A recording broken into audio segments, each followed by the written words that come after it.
అలా ఒక సంవత్సరం గడిపేసాము. ఈ సంవత్సరం ఎలా గడుపుతున్నామా అని చాలా హ్యాపీగా ఉంది. అలాగే కొంచెం ఎక్సైట్‌మెంట్‌తో కూడా ఉంది. నేనైతే చాలా బాగా ఎంజాయ్ చేద్దామని కోరుకుంటున్నాను.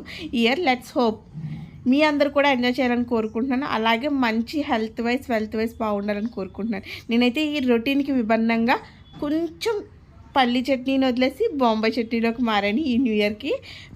మీరేం మారారో కింద కామెంట్ చేయండి. ఫస్ట్ అయితే ఆయిల్ వేసుకుని ఉల్లిపాయలు, పచ్చిమిర్చి, పోపు దినుసులు వేసేసుకున్నానండి. బాగా బ్రౌన్ కలర్ వచ్చేంత వరకు వేపేసుకున్నాను. తర్వాత అందులో ఉప్పు, కారం అడ్జస్ట్ చేసుకున్నాను. అలా కొంచెం పసుపు వేసుకున్నాను. అది మన బొంబాయి చట్నీలోకి శనగపిండి లేకపోతే ఎలాగండి. నేనైతే శనగపిండి ఒక టేబుల్ స్పూన్ తీసుకుని అది వాటర్లో బాగా మిక్స్ చేసుకుని ఇది కూడా కలిపేసుకున్నాను.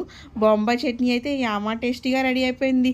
తర్వాత దోసలు వేసుకున్నాను. దోస అంటే ఎంతమందికి ఇష్టమో కింద కామెంట్ చేయండి. నేనైతే బాగా తిందామని రెడీ అయ్యాను. చూద్దాం ఈ న్యూ ఇయర్ ఇంకా స్పెషల్